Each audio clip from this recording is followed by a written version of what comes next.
तो कल हमने व्यंजन संधि के दूसरा और तीसरा नियम को पढ़ा था। आज हम लोग व्यंजन संधि के चौथा और पांचवा नियम को समझेंगे और इसके अंतर्गत कैसे संधि होता है, किस और कौन कौन से उदाहरण है, इसको हम लोग देखेंगे। व्यंजन संधि में मैं बताया था कि किसी भी संधि का ये व्यंजन संधि पहचानने का तरीका क्या होता है। जैसे कि इसमें यानी इस संधि में एक न एक व्यंजन अक्षर रहेगा ही रहेगा। जैसे यहाँ म हलंत है, म हलंत है, म हलंत है, म हलंत है, इधर भी म हलंत है, या क हलंत, ख हलंत, ज हलंत, ऐसा मतलब रहे तो वह व्यंजन संधि के अंतर्गत आएगा।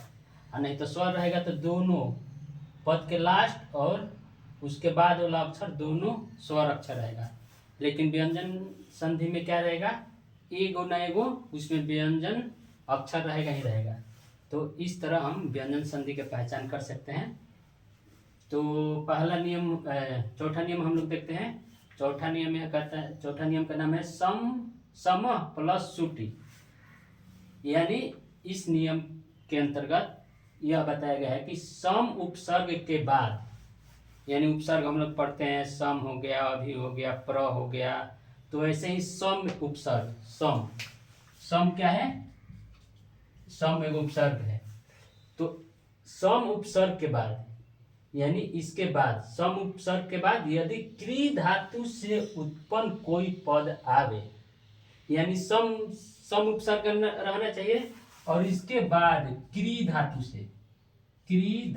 से उत्पन्न कोई भी पद यहाँ रहे, यहाँ कोई भी पद रहे, यहाँ सम रहना जरूरी है, सम उपसर्ग रहना जरूरी है, और यहाँ क्री धातु से उत्पन्न कोई भी, मतलब क्री धातु से बना हुआ कोई भी पद रहे तो क्या हो जाता है, तो जो ये म है, यानी यहाँ जो म रहेगा, म हलंत, यानी सॉरी म हलंत जो रहेगा वो अनुस्वार में बदल जाता है। अनुस्वार मतलब ऊपर बिंदु। यह जो म हलंत है अनुस्वार हो जाता है एवं उसके स्थान पर स हलंत का आगमन हो जाता है। यानी जो अगर कोई पद सम उपसर्ग से स्टार्ट होता हो और उसके बाद में कोई क्री धातु से उत्पन्न कोई पद रहता हो तो क्या होता है, ये जो म हलंत है यह गायब हो जाता है, गायब होकर अनुस्वार ला देता है, अनुस्वार ला देगा और क्या ला देगा, और स हलंत लेगा। यानी जो म हलंत है ना, दो चीज लाएगा, एक अनुस्वार लाएगा और एक स हलंत लाएगा। तो हम लोग एग्जाम्पल से समझेंगे कि कैसे म हलंत है जो अनुस्वार भी ला देगा और स हलंत भी ला देगा। तो पहला हम लोग एग्जाम्पल देखेंगे, सम प्लस कार। तो सम प्लस कार, यानी सम क्या हो गया, उपसर्ग हो गया। जो एक कार है, कार, यह क्री धातु से बना हुआ पद है। कार हो गया, कृति हो गया, कर्णम हो गया, कृतम हो गया, कल्प हो गया, ये सब जितने पद है, यानी क्री धातु से यहाँ पद आना ही चाहिए और इधर सम उपसर्ग रहना ही चाहिए। तो ऐसा स्थिति में क्या होता है, ये जो म हलंत है अनुस्वार हो जाता है और स हलंत ला देता है। कैसे लाता है, मैं यहाँ इस एग्जाम्पल के माध्यम से समझाता हूँ। जैसे सम प्लस कार को हम अक्षर में पहले तोड़ते हैं, तो सम प्लस कार को अक्षर में तोड़ेंगे तो सम को स हलंत हो जाएगा, अ हो जाएगा, प्लस म हलंत हो जाएगा, और उसके बाद क्या है, कार है, तो कार है तो इसको हम क हलंत लिखेंगे, उसके बाद आ लिखेंगे, उसके बाद र हलंत लिखेंगे, उसके बाद और लिखेंगे। यानी ये सब इतने का हम लोग अक्षर तोड़ दिए, अक्षर में इसको तोड़ दिए। तो क्या कहता है कि अगर सम उपसर्ग से कोई पद आवे और उसके बाद क्री धातु से उत्पन्न, तो क्री धातु से उत्पन्न क्या होगा, कार, यानी कार, या क्री धातु से उत्पन्न पद होगा तो क्या होगा, ये म हलंत के स्थान पर अनुस्वार हो जाएगा। तो हम म हलंत के स्थान पर अनुस्वार लिखते हैं, म हलंत के, तो स हलंत हो जाएगा, ये ह हो जाएगा, म हलंत के जगह अनुस्वार हो जाएगा। तो अनुस्वार हम यहाँ म हलंत रहेगा, यहाँ हम अनुस्वार लिख देंगे और उसके बाद और कह रहा है कि अनुस्वार हो जाएगा एवं उसके स्थान पे स हलंत का आगमन हो जाएगा। तो यहाँ स हलंत लिख देंगे, अब बाकी जैसे है वैसे उतार देंगे। तो यहाँ क्या है, क हलंत है,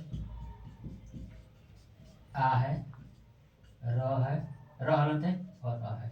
इस सबको हम जोड़ेंगे तो क्या हो जाएगा, ये सबको जोड़ेंगे तो संस्कार, क्या हो जाएगा, संस्कार हो जाएगा। ऐसे यहाँ हम ऐसे समझाने के लिए यहाँ अनुस्वार लिखे हैं, बाकी ऐसे लिखाता नहीं है। ऐसे समझाने के लिए यहाँ म हलंत हट जाएगा, अनुस्वार ले देगा और स हलंत ले देगा, ऐसे समझाने के लिए हम लिखे हैं। तो हम सबको जोड़ेंगे तो क्या हो जाएगा, संस्कार हो जाएगा। दूसरा हम लोग देख लेते हैं, सम प्लस कीर्ति। दूसरा हम लोग एग्जाम्पल देख लेते हैं कैसे होगा। तो दूसरा एग्जाम्पल को हम लोग तोड़ेंगे।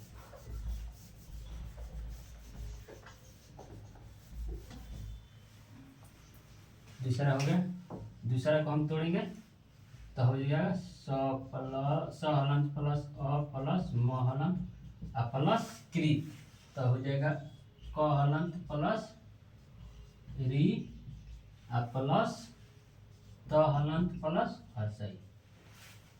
तो यहाँ भी क्या आ रहा है, सम उपसर्ग आ रहा है और उसके बाद क्री धातु से उत्पन्न यानी क्री धातु से बना हुआ शब्द क्या है, कृति। तो यह क्री धातु से बना हुआ है, इधर सम उपसर्ग है, तो क्या हो जाएगा, ये म हलंत के स्थान पे यानी यहाँ इसको हट जाएगा, यानी यहाँ ई हट जाएगा, यहाँ म हट जाएगा और क्या ला देगा, अनुस्वार ले देगा और क्या लाएगा, स हलंत भी लाएगा और उसके बाद जैसे वैसे उतार देंगे, क हलंत री प्लस त हलंत प्लस हर्षई। अब सबको हम जोड़ेंगे तो क्या हो जाएगा, सबको हम ऐसे जोड़ेंगे, सबको हम संयुक्त करेंगे और अक्षर बनाएंगे, शब्द बनाएंगे। इन अक्षरों से शब्द बनाएंगे तो क्या हो जाएगा, संस्कृति। क्या हो जाएगा, संस्कृति हो जाएगा। ठीक।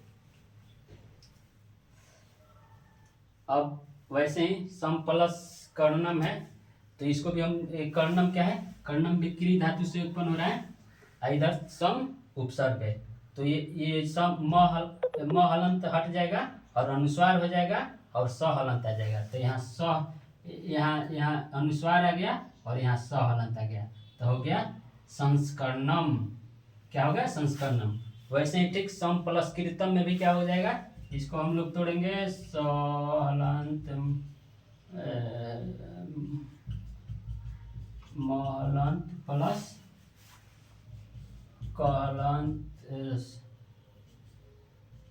कहलंत प्लस री प्लस म हलंत, सॉरी त हलंत प्लस अ प्लस म हलंत। तो इसको हम लोग तोड़ेंगे, तो ये सम क्या हो गया, सम हो गया उपसर्ग और उसके बाद कृतम क्या है, क्री धातु से उत्पन्न पद है, क्री धातु से बना पद है, तो क्या हो जाएगा, म हलंत हट जाएगा, तो हम म हलंत को हटा देंगे तो स हलंत हो जाएगा, अ हो जाएगा, म हलंत को हटाएंगे और इसके जगह अनुस्वार लेंगे और क्या लेंगे, स हलंत लेंगे और उसके बाद जैसे है वैसे उतार देंगे,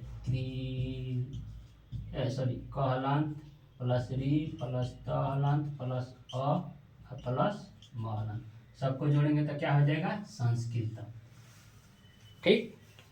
यानी पहला क्या होना चाहिए इस नियम में, पहले तो सम उपसर्ग होना चाहिए, उसके बाद क्री धातु से बना हुआ कोई पद रहेगा। तो जो म हलंत है, ये म हलंत दो गो चीज लाएगा, एगो अनुसार लाएगा और एक स हलंत लाएगा। तो अनुसार और स हलंत को जोड़कर बाकी सबको जोड़ देंगे ऐसा। अब इस पर कोई भी संदेह आएगा तो यह चीज दिमाग में होना चाहिए, ये इस नियम को ध्यान में होना चाहिए कि सम उपसर्ग होगा और उसके बाद में क्री धातु से बना कोई शब्द होगा तो अनुस्वार आएगा और स हलंत आएगा। अब हम लोग देखेंगे अगला नियम, पांचवा नियम। ये थोड़ा सा ये भी ठीक है, इसको भी हम लोग समझने का प्रयास करेंगे। तो पांचवा नियम यह कहता है, पांचवा नियम का नाम है वा पदानस्य, यानी इस नियम के अनुसार यानी पद के अंत में म हलंत रहे, और उसके बाद में म हलंत रहेगा, सॉरी, पद के अंत में पहले तो म हलंत रहेगा और उसके बाद में कोई स्पर्श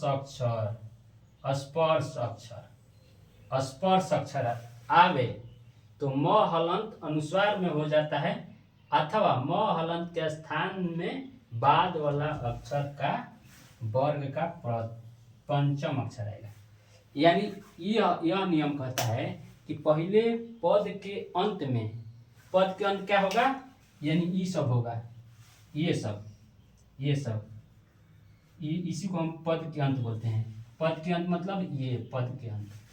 तो पद के अंत में क्या होना चाहिए, म हलंत होना चाहिए और उसके बाद कोई स्पर्श अक्षर। तो अक्षर में हम लोग पढ़े हैं कि स्पर्श अक्षर क हलंत से लेके म हलंत तक को अक्षर को हम लोग स्पर्श अक्षर कहते हैं। यानी पद के अंत में म हलंत रहेगा और उसके बाद में कोई स्पर्श अक्षर रहेगा, यानी क हलंत से म हलंत के बीच में के कोई एगो अक्षर रहेगा। तो अगर ऐसा रहेगा तो ये जो म हलंत है ये अनुस्वार में बदल जाएगा, या म हलंत जो है अनुस्वार में बदल जाएगा, चाहे अनुस्वार में भी बदल सकता है, अथवा म हलंत के बाद वाला अक्षर के वर्ग का प्रथम, बाद वाला म हलंत के स्थान में बाद वाला अक्षर के वर्ग का पंचम अक्षर। यानी ये तो या तो अनुस्वार यहाँ लिख देंगे म हलंत के, या इसका पांचवा लिखेंगे, इसका यानी बाद का जो अक्षर आएगा उस वर्ग का पांचवा लिखेंगे। समझाते हैं, एक एग्जांपल लेके समझाते हैं। जैसे सम प्लस गम, तो सम प्लस गम को हम लोग यहाँ समझ लेते हैं। यहाँ तो सबसे पहले हम अक्षर में तोड़ेंगे तो हो जाएगा स हलंत प्लस अ प्लस म हलंत, ठीक। अब उसके बाद क्या है, गमा है, तो गमा है तो इसको हम लोग तोड़ेंगे ग हलंत प्लस अ प्लस म हलंत प्लस अ, ये टूट गया। अब कह रहा है इस नियम में यह कह रहा है कि पद के अंत में म हलंत आवे, तो पद के अंत में म हलंत आ गया और उसके बाद में स्पर्श अक्षर आवे, यानी म हलंत के बाद में स्पर्श अक्षर। तो स्पर्श अक्षर क्या होगा, क हलंत से लेके म हलंत, तो ग हलंत आएगा, तो ग हलंत क्या है, स्पर्श अक्षर है। तो क्या हो जाएगा, ये म हलंत हट जाएगा और अनुस्वार ला देगा। तो म हलंत हटा देंगे तो स हलंत हो जाएगा, अ हो जाएगा, म को हटा देंगे तो अनुस्वार हो जाएगा। उसके बाद जैसे वैसे उतारेंगे, प्लस म हलंत प्लस अ, इस सबको हम लोग जोड़ेंगे, तो क्या हो जाएगा, संगम। क्या हो जाएगा, संगम। क्या हो जाएगा, संगम। या अगर कह रहा है कि अनुस्वार, ये भी सही है, या अब क्या कहेगा, अगर अनुस्वार नहीं लाएगा, अगर अनुस्वार नहीं लिखेंगे तो कह रहा है कि उस बाद वाला अक्षर का, यानी फिर हम बताते हैं, ये इतना हो गया, या तो अनुस्वार ला देगा या तो क्या करेगा, ये बाद वाला अक्षर का पांचवा ला देगा। ये म हलंत के स्थान पे क्या हो जाएगा, ये बाद वाला अक्षर का पांचवा। तो पहले तो अनुस्वार वाला समझ लिए, अब बाद वाला अक्षर का पांचवा समझते हैं कैसे। संगम एगो हो जाएगा, एगो का हो जाएगा, तब पद के अंत में म हलंत आया और उसके बाद में स्पर्श अक्षर आया ग हलंत, तो क्या हो जाएगा, फिर कह रहा है कि या तो अनुस्वार हो जाएगा या क्या हो जाएगा, ये म हलंत के स्थान पे क्या हो जाएगा, ये म हलंत के स्थान पर इसका, यानी ग हलंत का, यानी इस वर्ग का, तो कौन वर्ग का है, क वर्ग का है। कौन वर्ग का है, क वर्ग। तो क वर्ग में क्या हो जाएगा, क हलंत, ख हलंत, आ ग हलंत, आ घ हलंत, आ अंग हलंत। यानी कह रहा है कि अगर पद के अंत में म हलंत आवे और उसके बाद स्पर्श अक्षर आवे, या तो अनुस्वार ला देगा, नहीं तो ये म हलंत के स्थान पे क्या हो जाएगा, इसका पांचवा, इस वर्ग का पांचवा। तो ये कौन वर्ग के है, क वर्ग का है, तो इसका पांचवा अक्षर क्या है, अंग हलंत। तो यहाँ क्या लिख देंगे, म हलंत के स्थान पे अंग हलंत लिख देंगे। तो यहाँ हम अंग हलंत लिख दे रहे हैं, अंग हलंत। अब बाकी जैसे वैसे लिख देते हैं, तो क्या हो जाएगा, ग हलंत प्लस अ प्लस म हलंत प्लस अ। अब सबको हम जोड़ेंगे, सबको हम जोड़ेंगे तो क्या हो जाएगा, ये सबको जोड़ेंगे तो क्या हो जाएगा, संगम। ये अंग हलंत है, ये भी सही है और ये भी सही है, दोनों तरीका से बन जाएगा, दोनों सही है। इसलिए यहाँ क्या लिखे हैं, दोनों तरीका बता दिए, या तो अनुस्वार हो जाएगा या अनुस्वार नहीं होगा तो जो बाद वाला अक्षर है इसका पांचवा हो जाएगा, तो इसका पांचवा अंग हलंत होगा। दूसरा एग्जाम्पल में हम देख लेते हैं, क्या है, किम प्लस चित। तो किम प्लस चित में दूसरा एग्जाम्पल को हम लोग नीचे समझ लेते हैं, यहाँ समझ लेते हैं। तो किम प्लस चित, तो सबसे पहले हम लोग तोड़ते हैं, क प्लस हर्षई प्लस म हलंत प्लस च हलंत प्लस हर्षई प्लस त हलंत, ये हो गया। ये दूसरा एग्जाम्पल का हम लोग अक्षर में तोड़ दिए। तो नियम में कह रहा है कि पद के अंत में म हलंत होना चाहिए और उसके बाद में स्पर्श। तो च हलंत क्या है, स्पर्श अक्षर है, स्पर्श अक्षर है। तो ये जो म हलंत है अनुस्वार में हो जाएगा। तो पहले अनुस्वार में बदल कर देखते हैं, तो क्या हो जाएगा, क हलंत प्लस हर्षई प्लस म हलंत में क्या हो जाएगा, अनुस्वार हो जाएगा। उसके बाद जैसे वैसे उतार देंगे तो क्या हो जाएगा, ऐसे हम जोड़ेंगे तो क्या हो जाएगा, तो किंचित हो जाएगा। क्या हो जाएगा, किंचित। या ये तो हो गया। या कह रहा है कि जो म हलंत है अगर अनुस्वार नहीं होगा तो क्या हो जाएगा, इसका पांचवा यानी बाद वाला का, यानी इस वर्ग का पांचवा। तो च हलंत चवर्ग यानी च क्या है, इस दूसरा नियम देते हैं, ये हो गया, किंचित हो गया। अब ये किंचित ये कैसे हुआ ये मैं बता रहा हूँ, ये कैसे हुआ ये बता रहा हूँ। तो इसको हम मिटा देते हैं। अब क्या लिखते हैं, अब क्या लिखते हैं, क हलंत हो जाएगा, यहाँ हर्षई हो जाएगा, और म हलंत के स्थान पे क्या हो जाएगा, ये च हलंत जो बाद वाला अक्षर है इसका पांचवा। तो च हलंत चवर्ग का है ना, चवर्ग का है, तो इसका पांचवा क्या हो जाएगा, च छ हलंत ज हलंत झ हलंत और य हलंत। तो इसका पांचवा क्या हो जाएगा, य हलंत। तो म हलंत पर कुछ नहीं करना है, य हलंत लिख देना है। य हलंत लिखकर जैसे है वैसे काटेंगे, च हलंत हर्षई प्लस त, और सबको जोड़ेंगे तो क्या हो जाएगा, किंचित। ई वाला हो जाएगा, ई वाला। तो क्या हो जाएगा, किंचित। ये भी सही है वो भी सही है, यानी ये किंचित भी सही है और ये किंचित, दोनों सही है। तो और एक एग्जाम्पल हम देख लेते हैं, सब एग्जाम्पल वैसे ही होगा। सम प्लस जय, तो यहाँ म हलंत के स्थान पे या तो अनुस्वार हो जाएगा, तो यहाँ अनुस्वार हो गया, या इसका ये ज हलंत क्या है, चवर्ग का है ना जी, तो इसका पांचवा क्या हो जाएगा, य हलंत। य हलंत, तो यहाँ य हलंत भी हो जाएगा। वैसे ही मृत्युंजय में यहाँ म हलंतार है, उसके बाद जय है, तो ये म हलंत के स्थान पर या तो अनुस्वार हो जाएगा ये वाला चीज, या इसका पांचवा हो जाएगा ये ज हलंत। तो ज चवर्ग का है तो इसका पांचवा य हलंत हो जाएगा। वैसे ही ये घंटी वाला समझ लेता हूँ, घंटी वाला ई वाला एग्जाम्पल समझ लेते हैं। ई वाला एग्जाम्पल, ये घंटी वाला समझ लेते हैं एग्जाम्पल। तो यहाँ क्या है, सॉरी घंटी है, घंटी है। तो यहाँ क्या है, इसको हम तोड़ेंगे, घ हलंत प्लस अ प्लस म हलंत, उसके बाद क्या है, उसके बाद ट हलंत है, उसके बाद हर्षई है। तो यह नियम क्या कहता है कि यदि पद के अंत में म हलंत आवे तो म हलंत आ रहा है, और उसके बाद में स्पर्श अक्षर आवे यानी क हलंत से म हलंत तक, तो उसके बाद ट हलंत क्या है, स्पर्श अक्षर है, आई किसका है, टवर्ग का भाग है, ये याद रखेंगे। ट हलंत क्या है, टवर्ग का है। तो क्या हो जाएगा, म हलंत के स्थान पे क्या हो जाएगा, म हलंत के स्थान पे अनुस्वार आ जाएगा। तो घ हलंत हो जाएगा, अ हो जाएगा, एगो अनुस्वार दे देंगे, और उसके बाद ट हलंत लिख देंगे, उसके बाद हर्षई लिख देंगे। सबको जोड़ेंगे तो क्या हो जाएगा, घंटी। या तो अनुस्वार हो जाएगा, अब नहीं तो अभी वाला सीखेंगे कि ई कैसे हो गया, ऐसे भी घंटी लिखाएगा, ये भी सही है ये भी सही है। तो दूसरा का क्या कह रहा है, या तो म हलंत के स्थान पे क्या हो जाएगा, अनुस्वार हो जाएगा, या म हलंत पे के स्थान पे क्या हो जाएगा, म हलंत के स्थान पर इस वर्ग का पांचवा हो जाएगा।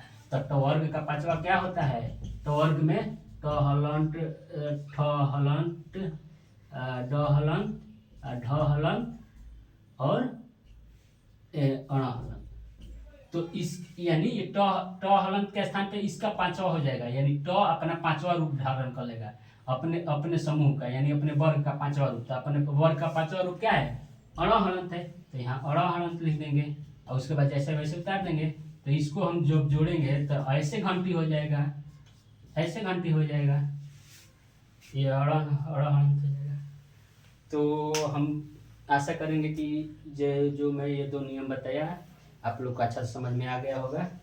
आगे हम लोग कल देखेंगे 6वां 7वां, हो सकता है 8वां भी कंप्लीट करा दूँ। तो कल हम लोग 3 नियम भी देख सकते हैं, 6वां 7वां 8वां।